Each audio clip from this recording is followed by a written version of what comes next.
It's an invitation to change your life, calling you to see the truth.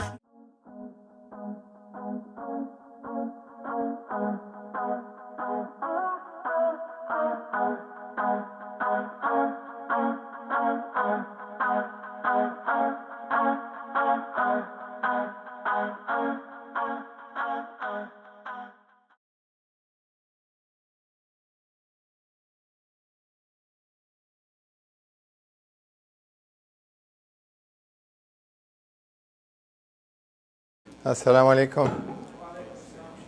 Bismillah, alhamdulillah. Ashhadu an la ilaha illallah wahdahu la sharika lah.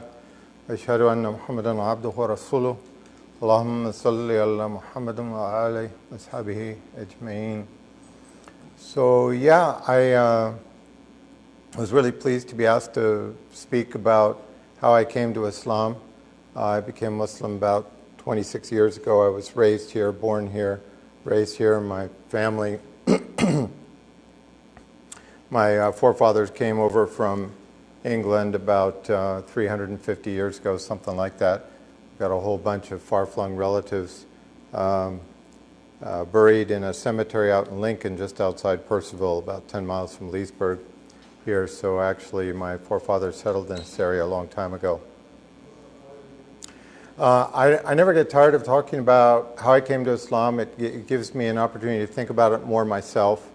And basically, of course, there's a long story and a short story. The short story is the same as for everybody, right? And it's the most accurate. I think of this ayah from Quran where it's mentioned that the people of paradise, the people of Jannah, will say, Alhamdulillah, who guided us to this, and never would we have been guided to it but for the guidance of Allah, but for the mercy of Allah. So for any of us in Islam, who live in Islam, may we be those who live in Islam, who die in Islam, who are raised in Islam. This is the most accurate and pithy description of summary of how we came to Islam, how we came to be in this situation.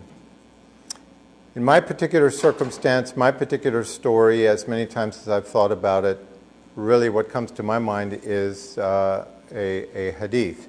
The hadith that relates to us that Jannah, that paradise, lies at the feet of our mothers. I certainly didn't realize this at the time. But my story is that, in large part, is that I was raised in a home. My father was a world-renowned neuroscientist. He was one of the top people internationally in his field. He, like a lot of scientists of his generation, identified as being agnostic. He took pains to describe to myself, my brother, the difference between an agnostic and an atheist. Of course, now I'm not sure that I see that much difference, but at any rate, he identified as an agnostic. My mother, meanwhile, would be telling us from early on that she believed in something greater than ourselves. So we had this mixture growing up. But certainly one of the turning points in my life was when I got a phone call. This was 33 years ago. I got a phone call from a doctor 3,000 miles away. I had just finished my medical training, my residency in anesthesia, and I was actually doing my first case in private practice the next day. And I was living alone at that time. So I was alone. I'm facing my first case in private practice out on my own the next day. And I get a call from a doctor about 3,000 miles away where my parents lived, explaining that basically they didn't expect my mother to live.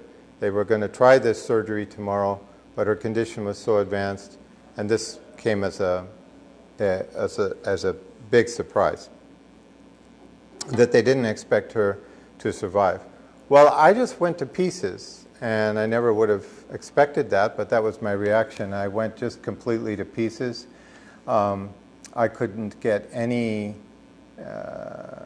comfort that night. I was crying uncontrollably. I called of course we didn't have the internet, we didn't have smartphones, but I had my black book or my Rolodex, and I called every friend that I knew. And those people they remember to this day. If I speak with them, they will always ask about my mother, because they remember that phone call when I was explaining what was going on. I was crying on their shoulders, almost literally, and I still couldn't get any comfort, couldn't get any relief. And God knows best what happened. I mean, just later that evening, I mean, after trying so many things, I could not get to sleep, I couldn't get any relief. I'm expecting my mother to die in surgery or shortly thereafter tomorrow. And meanwhile, I got to go to work tomorrow. And finally, I just prayed. And that was definitely not characteristic for me. But to this day, I remember what I prayed. I said, oh God, if you save my mother and you show me the right way to live, I will take it. And that was it. The interesting thing was almost immediately I had peace. I had comfort. I was able to get to sleep. I got up in the morning. I went to work. I was actually, I'm an anesthesiologist. The surgeon I was working with the next day, it's my first time meeting him. I relate what my mom is, the situation for my mom. And he says, yeah, that's what my brother died from. They tried doing surgery and he died. And so that was my situation. Go ahead, then. My mother survived, mashallah, tabarakallah. We had many conversations after this. She lived another 32, 33 years. We just buried her 6 months ago. And she used to tell me, and she did not know about my side of the story for many, many years, but she used to tell me that she knew she was dying. That's all she knew. She wasn't too disturbed by it. She just knew she was dying at that particular time. And she was actually relieved that I was not there, because she said if she had seen me, if I had showed up, she would know that she was dying, that she would not survive this. But anyway, the point is that prayed, Allah Azza wa Jal saved my mother, and then things just changed in my life over the next few years. I certainly didn't do the best in following up on my end of the bargain, but things changed, and every time I faced a hardship over the next few years, I would find myself making the same prayer. It's like I knew the formula now, right? Okay, wait a minute. If I just say, then everything's going to be all right. So, okay, God, please, if you save my son, or whatever the situation was, and show me the right way to live, I'll take it.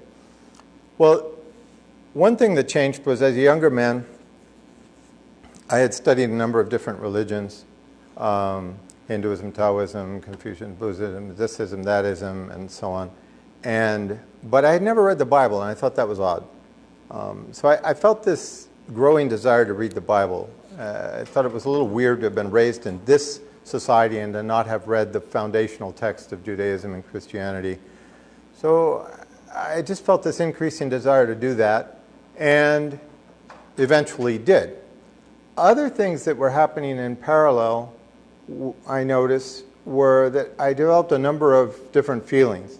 One was I definitely developed this feeling of awe for the creator of all this, which I don't remember having had very much before. But I just developed this feeling of awe and amazement for the one who had created all of this.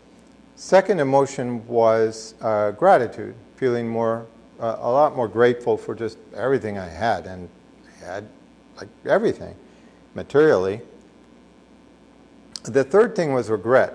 I started to feel intense regret for certain things that I had done, mistakes I'd made earlier in life or currently, and all of that was kind of going on at the same time. So this feeling of awe, gratitude, and regret. I also started to pray. I was just praying my own prayer in the morning and in the evenings, and I would try to do it as regularly as possible. And I didn't tell anybody about it. Just went ahead and did it.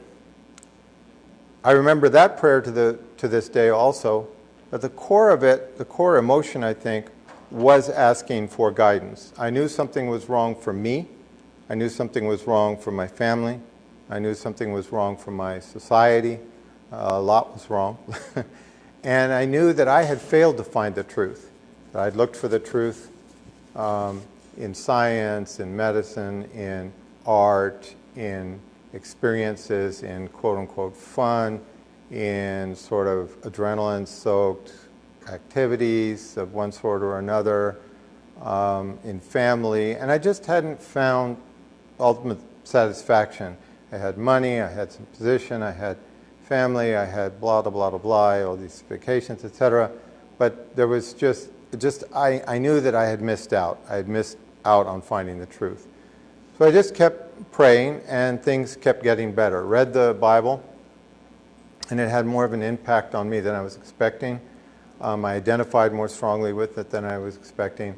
And I remember very clearly that if somebody had asked me, okay, so Steve, you read the Bible, now I don't want to hear everything. I don't want to hear all of the do's and don'ts. I only want the single most important rule. That was very clear to me. The Old Testament, New Testament, it was very clear to me that the single most important rule for mankind was do not worship anything except God. Just don't do it, not for any reason, not for any excuse. Don't worship anything but the Creator. And that was clear to me before I knew anything about Islam. But somewhere in that process, as I'm continuing to pray, continuing to feel this mixture of feelings of awe, gratitude, regret,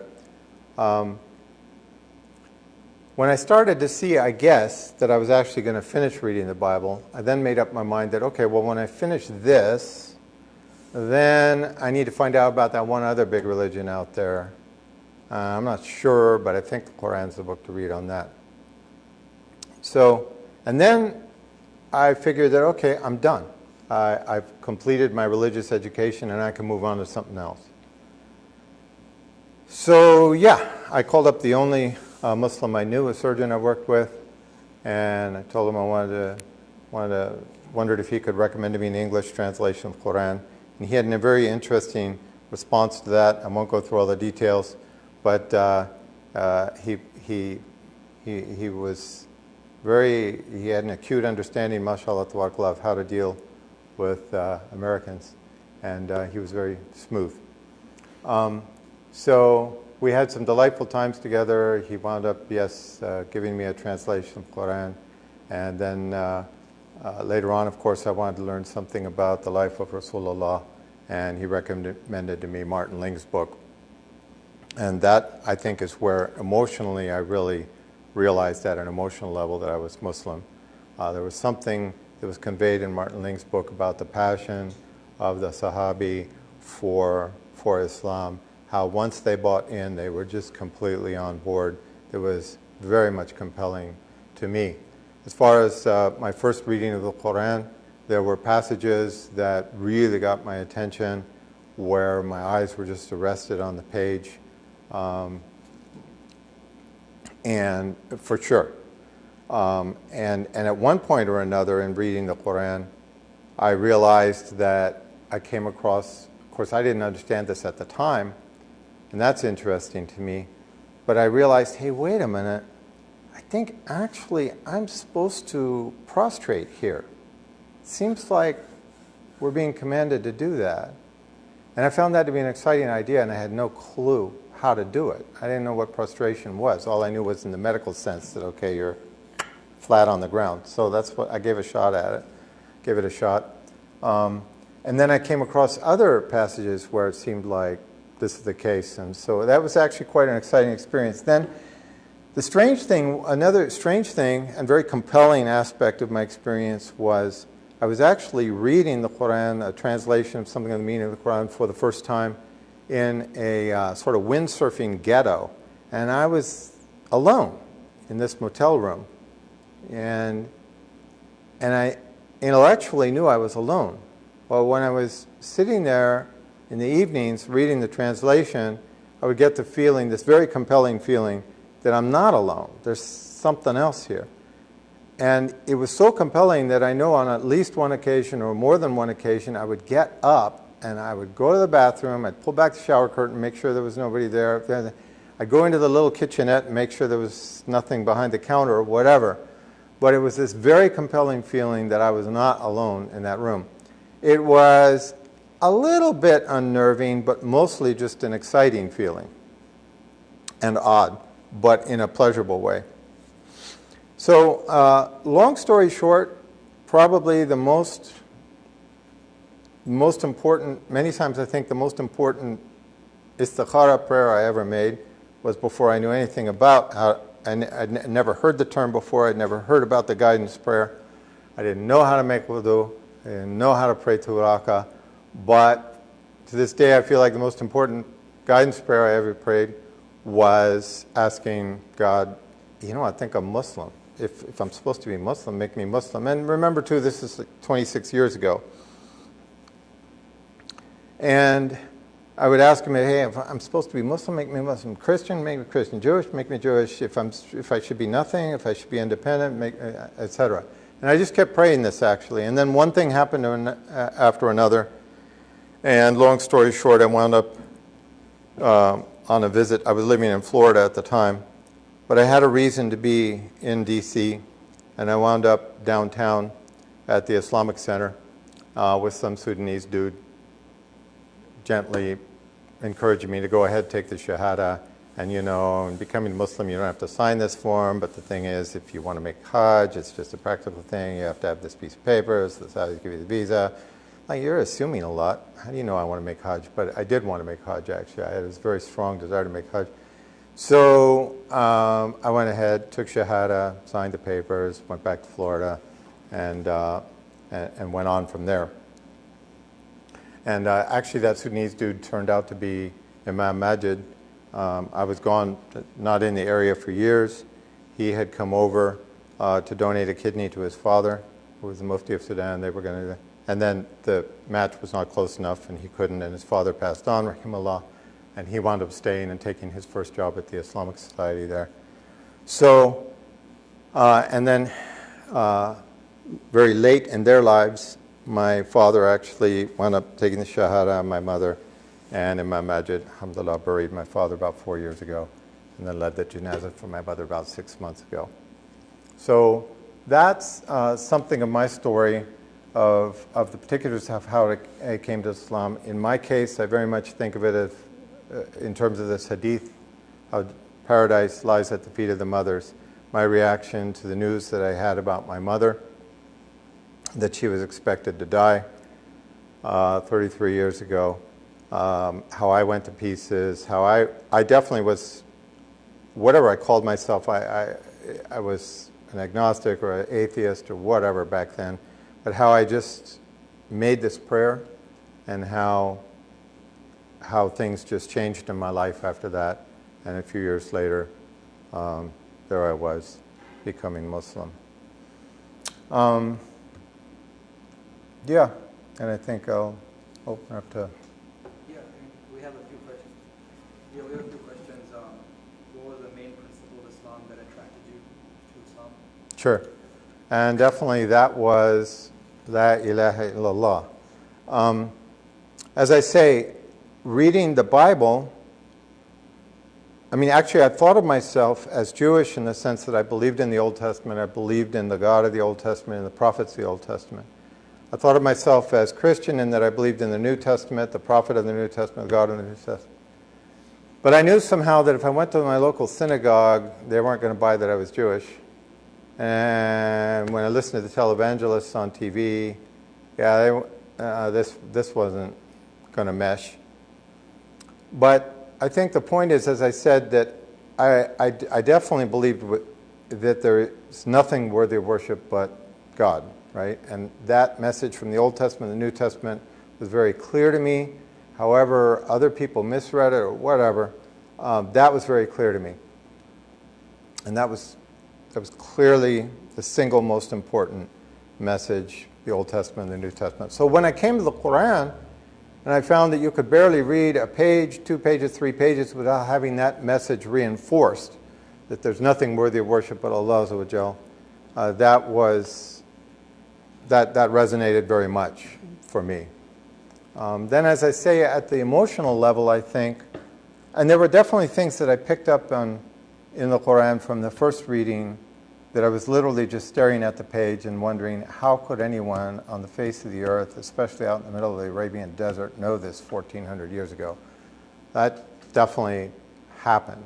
But I would say that the single most important factor was what I mentioned, At the emotional level, it was reading Martin Ling's book on the life of Rasulullah sallallahu alaihi wasallam, which was recommended to me by Samir Hassan, this Egyptian surgeon in Florida that I worked with.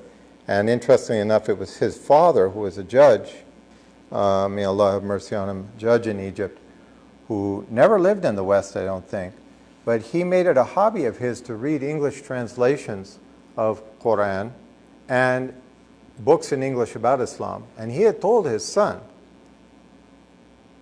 if you know any Americans, Britishers, or whatever, that this is the translation you recommend to them, and this is the book on the Sirah that you recommend to them, Martin Ling's book. And at an emotional level, yeah, that's what I think largely sealed the deal for me in becoming Muslim. There was something very compelling about Martin Ling's narration that communicated the commitment of the Sahabi once they had become Muslim, which I found much compelling. Another question is, how do we deal with atheism and/or agnosticism in our children to make sure they're well educated? There are many Muslim children that are becoming of this thought. Yeah. Of course, you frequently see quoted that Islam is the most rapidly growing religion in the West, in America, etc. Some people comment that it's the most rapidly disappearing religion in the West. And what they're commenting on there is the loss of second, third, fourth generations to basically what's probably the dominant religion, if you will, of the West: agnosticism, secular humanism, atheism. So, I mean, obviously this is a challenge for all of us, or one challenge for all of us, and a matter of great concern, how to protect our children from that. And I don't think I pretend to have some kind of magic bullet answer from that standpoint. It's probably the best things we can do. Well, I like very much the way our scholars remind us that one thing we will never be asked about on the Day of Judgment, we will never be asked about, we'll never be questioned as to the results of our efforts. What we will be questioned about is our efforts, whether we made the effort or not. So I find that comforting. We're simply not in control of the results. We're not in control of how it turns out for our children, for grandchildren, etc. All we can do is take our best shot at it. And there I think it's really multifactorial. It's just the whole deal. It's, do we acquaint them with the fundamental teachings of the Quran? Do we do what we can to foster their attachment to the Quran, to the Sirah, to the Sunnah? How do we live it ourselves? What is the environment at home? And then I did have a couple of powerful and very much encouraging experiences along the way. I wound up, within the first years after becoming Muslim, in this religious dialogue with one of the most highly respected intellectuals in the world today. This person would probably be listed as the #1 intellectual, actually not just in this age, but since the Greek philosophers. And I was much intimidated about entering into this discussion with him, but I was fascinated by some of the things that I'd seen in his writings, and so I wanted to broach this subject. I found him actually, and I learned that he was relatively approachable, so I just approached him. And we wound up in this dialogue back and forth, and I was absolutely astonished by how lacking his thinking was religiously. And it was an important lesson for me in more than one way. First, that a person can be very intelligent, mashallah, in certain areas of life, in dunya, and simply not be intelligent much at all, or at all, in terms of akhirah or religion. So I think we shouldn't be too intimidated in dealing with the dominant theology or atheology of our times. The second experience was, that again reinforced this, was I was just dreading having to deal with this issue with my own children. And one child, I had to deal with it for the first time in a serious way. I knew that they're going to face the arguments of the atheists at one point or another. They're going to face the arguments of the self-proclaimed radical atheists. You know, there are those who call themselves radical atheists. I mean, they've got an agenda and they're going to advance it as aggressively as they can. I know that she's going to have to deal with this one time or another, and all the children are going to have to deal with this, whether it's in, if not in elementary school, in junior high, and if not in middle school, in high school, if not high school, college, if not, you can't, I mean, out in the workplace, I mean, it's going to happen. So I was dreading it. Sure enough, her first experience was in public school, and it was within 2 weeks of starting high school. She's being shown TED lectures by radical atheists by one of her teachers showing it then. I had been dreading this moment for so long, but it wound up being such an enjoyable and productive experience. The two of us, myself and her, working through this. And it also complicated issues that I understood very well. This was an excellent teacher, and she liked him. So I got all that, and now we're going to have to deal with this situation. It wound up being a very enjoyable experience, herself and myself just working through it over the next year and developing our own arguments. And I learned a lot from her, from my daughter, on, I mean, she would have some interesting observations about him and about atheists in general, etc. So I apologize for all the long-winded answer, but I think what I'm trying to say is it's a huge challenge. It's one we all face. It's one we dread in a way, but I think that we should remain optimistic because the bottom line is, yeah, I mean, the arguments of Allah Azza wa Jal and His Messenger are the most powerful. Every falsehood is obliterated with it, and we just take our best shot at it. My brother, Lawrence Brown, has given some talks specifically on atheism. He and I have talked about this, and he's developed some of his notions as far as responding to the atheist agenda. Some of his lectures on this subject are online, and I think some excellent points are made there. So. Another question is, did any of your family members accept Islam? So it was a mixed bag. I mean, the answer is yes. So the first words from my brother after he learned that I become Muslim were, "Steve, you're too strange," and the phone conversation ended shortly after that. But mashallah, tabarakallah, 6 months later he became Muslim. And he was the last person in my family I thought would become Muslim. And I feel like he's outstripped the rest of us, mashallah, tabarakallah. He's been the most productive, alhamdulillah. So that was another interesting lesson to me. Honestly, I would just add him. When I was making dua for members of my family to become Muslim, he was the last person I mentioned, and he was the last I expected to become Muslim. And really, I was praying, I was making the dua for him to become Muslim only out of a feeling of obligation. It was, my attitude very much was, yeah, right.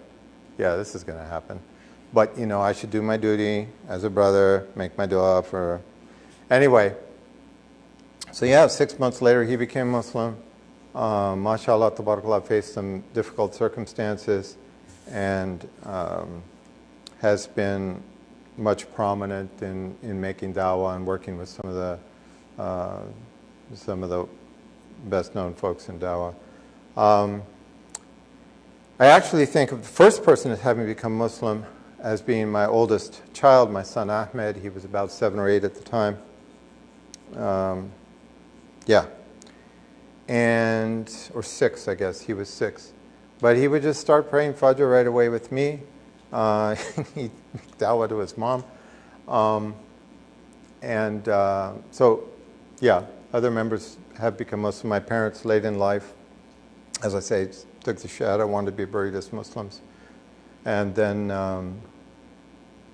others resisted strongly. Actually, my parents initially resisted strongly. So it's just been a mixed bag. And then there are other members of the family who have not yet become Muslim. So. What ayah of the Quran grabbed your attention in your early readings? Well, yeah, as I said, I don't think I can answer that exactly. As I mentioned, the repetition, definitely seeing the emphasis that there is no God but Allah, that got my attention. There were a couple of issues in particular that I had become convinced from studies prior to coming to the Quran. I'd be convinced of the truth of certain issues like the evil of riba. So then when I found riba so roundly condemned in the Quran, I definitely found that to be fascinating. Yeah, but I don't think I could point to, and there were other issues kind of similar to that got my attention.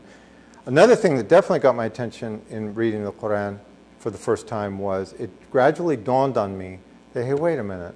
So in the Bible, I had found there to be two distinct portions of the Bible. There were those sections of the Bible that I found to be written in what I could imagine to be the language of God. I just thought were transcendently beautiful, certain Psalms and so on and so forth. Old Testament, New Testament, I found that to be the case. And then there were these other areas of the Bible that I found to be so boring and that seemed to be so obviously written in the language of men. And there was just this dichotomy. There was, at some point in reading translation of Quran, I came to realize, it dawned on me that, you know what? It seems like this has all been in that one language. And I don't remember seeing any of the other. So then I started searching more actively for that section of the Quran that seemed to be in the language of man and dealing with issues that would just be kind of, that humans tend to obsess with. This one married that one, they had this many children, they were named this, that, and the other, and blah, blah, blah, blah, blah. And I just couldn't find it. So that definitely got my attention. Yeah. A quick one is, what was the name of the book recommended by your friend for the English translation of the Quran? So it was Marmaduke Pickthall's translation, not the translation that I read now, but at the time, and of course there are so many more translations now than there were 26 years ago, that was the one that was recommended to me. Another question is, how do you help someone who wants to be Muslim, become Muslim? I'm not sure. When they are scared and still very young at a high school age. Yeah. I guess accept Islam in a young age, but they're very scared and still young at a high school age. Yeah. I don't consider myself to be an expert at all on this. But I mean, I know for myself, I just kind of have tried to do, in a way, what Imam Majid did with me before I didn't even know his name. I mean, it's kind of a funny story, but so after I took Shahada, then I went back to Florida, then my life went on. I wanted to be overseas. I was overseas, this, that, and the other. Finally, wind up back in this area, something like 10 years after I'd become Muslim. And we wind up going to Adams Center. I wind up listening to khutbahs by Imam Majid at the Adams Center. We're living close to Adams. I'm enjoying his khutbahs, and I didn't know that he's the one who took my Shahada. Okay, it's 10 years later. I've changed, he's changed. And it only came up at a iftar one Ramadan in a private house where he and I got to talking. I was asking him about how he came to the States and blah, blah, blah, blah. And long story short, we eventually figured out. He wanted to know where I'd become Muslim. I told him, well, the Islamic Center downtown. And he's just looking at me. He said, well, when was that? And I said, some Sudanese dude took my Shahada. I said, actually, it gets even funnier than that, because I went back, after we moved to this area, I went back there to try to find whoever it was who took my Shahada. Here I'm listening to Imam Majid's khutbahs, and then I'm going downtown to try to find this guy who took my Shahada. So anyway, he said, no, that was me. I mean, I said, are you sure? And he said, yeah. I mean, I was the only Sudanese guy there, and that was my job. It was all the conversions, all the marriages, sorry to say, the divorces. He said, that was my job. All of that went through me. So I guess I just try to do what he and others did with me. Be patient in answering the questions, and then gently encourage me to go ahead and take the next step. Then look, it's obvious that you realize this is the truth, this is what you want to do, this is what you want to be. This is the next step, you know. You want to just say after me. I don't know what else to do, and then to encourage that, you know, I've given this advice to new reverts, and my brother has too, I found out recently, so both kind of on the same page. We'll frequently tell new reverts that, look, one thing you should know is you're going to be tested. Actually, my thinking on that has changed somewhat. We think of it as tests.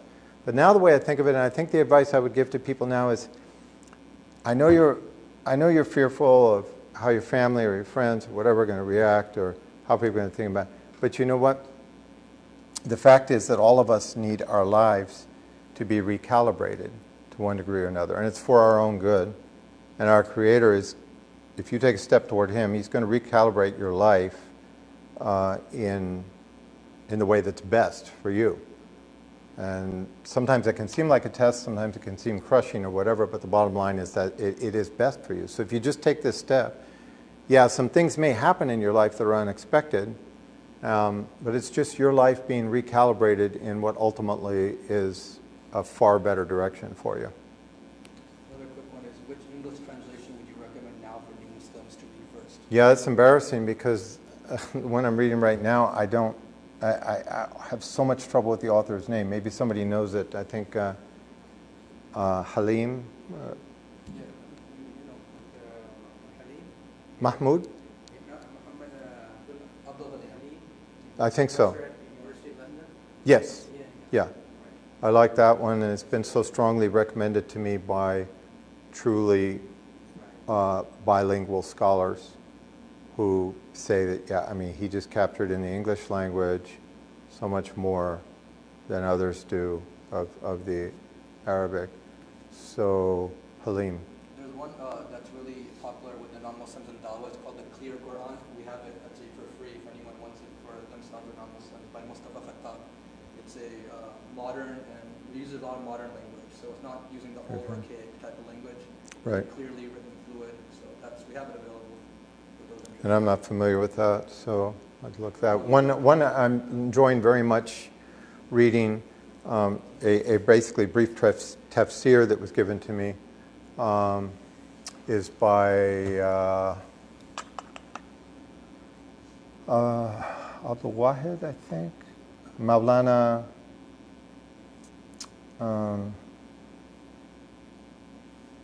Wahiduddin, I think. Maulana Wahiduddin from India. And there's it's in English. Yes. Yes. Yes. Wahiduddin Khan. I think I really enjoy his tafsir in English, which is also brief, which I enjoy. So it's brief and to the point. And I'm enjoying reading that. The one you were reading when you became Muslim Was Marmaduke Pickthall, who, interestingly enough, I mean, as you know, he was a British Muslim, or British revert to Islam. He and Yusuf Ali are buried in the same cemetery there in England. May Allah have mercy on them. And it was actually Marmaduke Pickthall who made this passionate argument to Al-Azhar, to the scholars of Al-Azhar, that no, it is not kufr to translate the Quran, something of the meaning of the Quran, into other languages, and B, it's absolutely necessary. So come on. And they wound up being persuaded, and they wound up signing on to his translation and endorsing what he was doing. Whereas previously they'd actually, and he went to Al-Azhar and he made this impassioned plea to them, and they wound up being convinced that, yeah, you know what, you're absolutely right. It's not kufr. Fine. We'll take a look at your translation. They wound up endorsing it. Another question is, how should someone approach a non-Muslim who is looking for Islam but doesn't know it yet? Yeah. I don't know. I like what. Can you repeat the question? Yeah. So the question is, how do you approach somebody who wants to be looking for Islam but doesn't realize it, doesn't know it? Yeah. I mean, I still think that just the best dawah is, it's all important. Obviously, the translations, the books, the videos, the online work, it's all important, the pamphlets. But the best dawah, I still believe, is when a Muslim gets up in the morning, makes wudu, prays Fajr, and then leaves the front door, whether it's going to work, going to school, going to university, going to the marketplace, the mall, whatever, and then just tries to be Muslim. And that, I've just had so many experiences in my own life where that definitely gets somebody's attention. I've been amazed so many times in my life by how carefully, just to realize how carefully other people are watching me I had no clue the things that they were noticing. So, I mean, I just think that that's so important and makes such a big difference. But I guess as far as verbally communicating with somebody who's looking for Islam and doesn't realize it, it's to communicate the fundamental tenets of Islam. Something my brother said to me after he'd become Muslim was, he said, "Well, you remember the questions that I asked you?" And I said, "Not really." And he said, and you remember how you answered me? And I said, "I'm not sure." He said, "Well, I asked you this, and you said that, and I asked you this, and you said that." I said, "Okay, yeah, I do remember that." And he said, "Well, that's what I always believed. I just didn't know there were other people out there who believed that." So it's somehow just to communicate, and yeah, I mean, to me it's Tawheed. It's that, go ahead, search all you want. You're not going to find another religion on the face of the earth where the distinction between creator and creation is so clear and so uncontaminated, if you will. A lot of people like to talk about how the moral teachings are so similar in different religions, and that's true up to a point. But the fundamental, I mean, the very basic difference is Tawheed. Another question is, what is the main challenge facing our community in helping new Muslims or people researching Islam?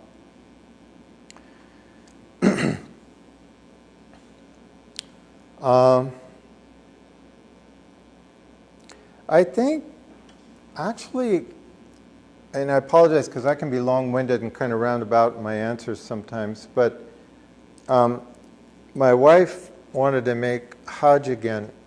I'd been wanting to for years, and we eventually did it. Went again a couple of years ago. And you know how you go for Hajj and you've got this long list of dua, and maybe some people have it written down, or at least you have it in your mind of what it is you want to ask while you're there, and you're on Arafat, and et cetera, et cetera. So I had that sort of, but what I was curious about was I wanted to find out what dua is going to come spontaneously from me that I just had not premeditated. And so then there I was. I went up on, I kind of forgotten about that, about how I was wondering what would happen. But I'm standing on Arafat, and I find myself saying, "Oh Allah, flood your religion with my people, and make us the strength of your religion for a long, long time to come." And that was just it. And by my people, obviously, I mean whites, but I also mean blacks, browns, Hispanic, whatever, people whose parents, whose grandparents, etc., have not been exposed to Islam or have not responded to Islam, who are Western culturally, but just don't come from that background. So, don't come from a Muslim background. And I think the thing that I must have been feeling was sort of everybody else has had their chance, you know? The Arabs, the subcontinent, Asia, et cetera, et cetera. Kind of in a way, now it's need fresh blood, if you will, in a way. So I guess my answer would be to just be as supportive as one can, while recognizing that reverts are just coming from a different situation and may have a different perspective on Islam. And we need guidance, and then at the same time need certain background information, but we may respond in a somewhat different way than one is thinking we would. Another question, how did your family / parents react to your Islam?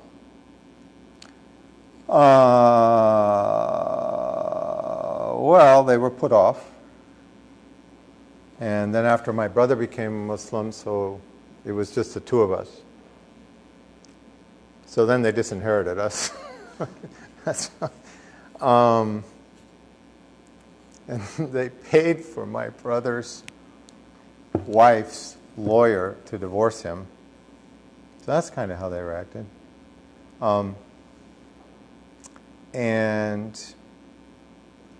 And then they wound up, years later wanting to be buried as Muslims. So, yeah. And I think they also, they verbalized this actually. They said they saw things from me, they saw things from my brother in a positive way, in the way we were dealing with them and so on, that they had not seen before. And if that's from Islam, I think my father said exactly this, that's along the lines of, if that's from Islam, hey, that's fine,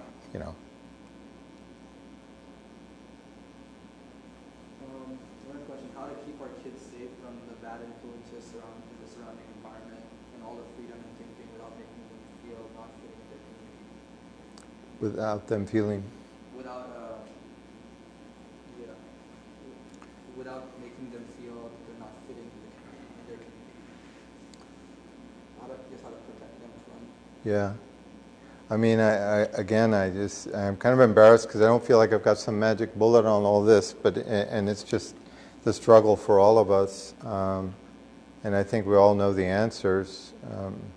It's just this constant struggle on a step-by-step basis to understand Islam better ourselves, to implement it better ourselves, a certain level of honesty on our parts about where we're falling short, maybe a certain level of honesty on our parts with our children and others about where we're falling short.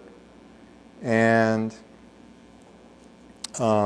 obviously being relatively proactive as to understanding who their friends are, what their environment is like, what's going on at school, and trying to be there to meet whatever challenges they're facing, and maybe to view it as a group project, like I was describing with one of my daughters when she had this atheist teacher in high school, and how it wound up being a positive experience.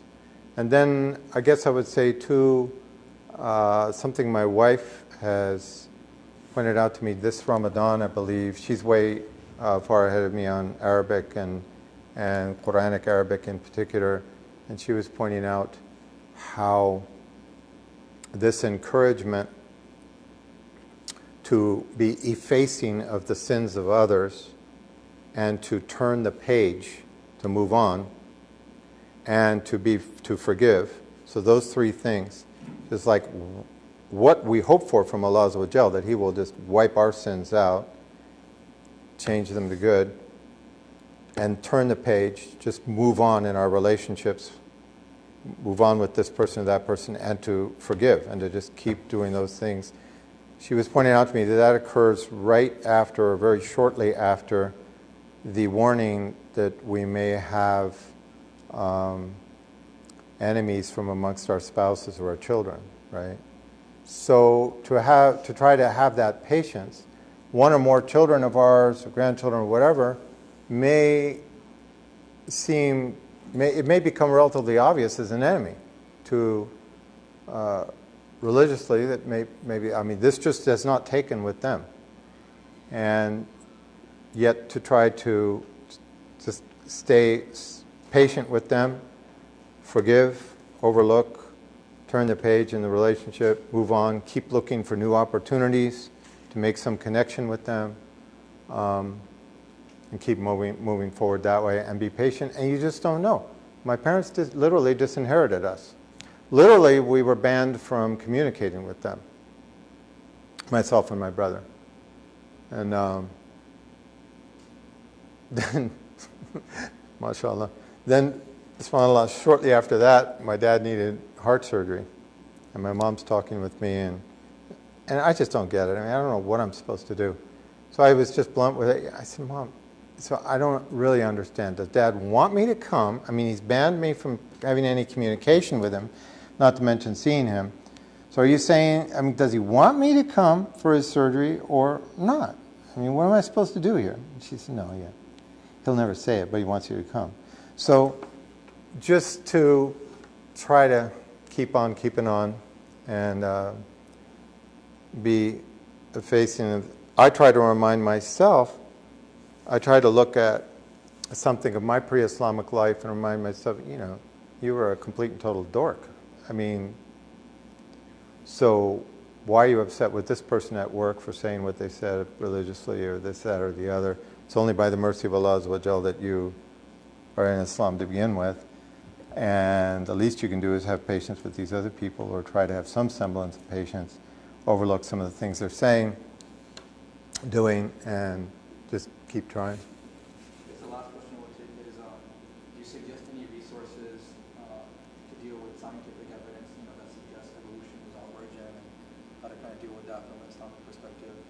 Yeah, I do. Couple of things. First of all, some of the scholars that I respect the most feel that the Quran is very much that there's no conflict between the Quran and much of the theory of evolution. So at least one of the names of Allah Azza wa Jal is sometimes translated as the evolver of forms. The exception is that the scholars I most respect feel that where there is some contradiction between the widely accepted theory of evolution today and the Quran is, and Sunnah, is the notion of the origin of Adam. That it's very clear religiously that Adam was created de novo, okay, from that he was kun fayakun, right? That Allah Azza wa Jal wished for him to be, and he was. That he didn't evolve from primates, or for that matter, from some other hominid, right? Like Cro-Magnon, I mean, those who are called Cro-Magnon man or Neanderthal, etc. And I mean, it's interesting too. I don't endorse this view, but I was interested to learn that actually there are Muslim scientists before Darwin who actually articulated much of the theories that Darwin then later articulated, and including, I mean, again, I want to emphasize this point, is that I don't endorse this particular view. The creation of Adam is different. And reference is made in the Quran to the fact that the similitude, the creation of Isa alayhi salam al-Masih, Isa bin Maryam, is that of the creation of Adam, that kun fayakun, right? When Allah Azza wa Jal wished him to be, he was. So, but there are actually Muslim scientists who, for whatever reason, formulated the opinion before Darwin that possibly those we call Homo sapiens or Beni Adam evolved from some other hominid, etc. Getting back to the scientific evidence, there are many evolutionary biologists who now trace genetically. Okay, so well, first of all, it's very clear to evolutionary biologists that there's been more than one hominid on the face of the earth, right? And that's the term that's used scientifically. So you got Cro-Magnon, you got Neanderthal, and the names just go on and on. So there are these distinct hominids who walked on two legs going back 1 million years or so. And the existence of these different hominids on Earth has overlapped at times. So for example, it's clear that Beni Adam on Earth overlapped to some degree with Neanderthals. Okay, there were these distinct species of hominid walking on the face of the Earth at the same time. Now, this term Khalifa, which is frequently translated as vice-regent, in Arabic, as I understand, is more accurately translated as successor, right? And a very interesting point is made about this conversation where the angels challenge, or question, not challenge, that's the wrong word, but question Allah Azza wa Jalla as to, you're going to put on earth that does bloodshed, etc., etc. And the question is raised, how did the angels know that? Well, if Khalifa means successors, so you have one group of hominids on earth succeeding another. Okay, the Neanderthals are gone, the Cro-Magnon are gone, the Beni Adam have succeeded them. How did the angels know that there was going to be bloodshed? And one answer is, or one speculation is, well, because there had already been hominids on earth. The Beni Adam are only the latest to come along. So they know the pattern. They know, well, the Cro-Magnons are killing each other, the Neanderthal are killing each other. It's pretty likely that the progeny of this one are going to do the same thing, right? But there are evolutionary biologists, many, not just one, who have reached the conclusion that from knowing how many hominids have been on Earth and the relative succession, that it's not possible in terms of the principles of selective adaptation and evolutionary principles, it's not possible that the Homo sapiens, us, evolved from other hominids. Ditto the monkeys, etc. Didn't happen. So actually, there are many evolutionary biologists who are not Muslim who've reached this conclusion. Furthermore, there's very powerful genetic evidence. We know this is true, of course, scripturally, but there's powerful scientific evidence, genetic evidence, and there's even a program that you can watch on this that sums it up, that every human on Earth is genetically descended from a single man in Africa, right? So actually, there's considerable scientific evidence. First of all, I guess what I'm trying to say is many of the principles of evolution are not in conflict with the Quran and the Sunnah.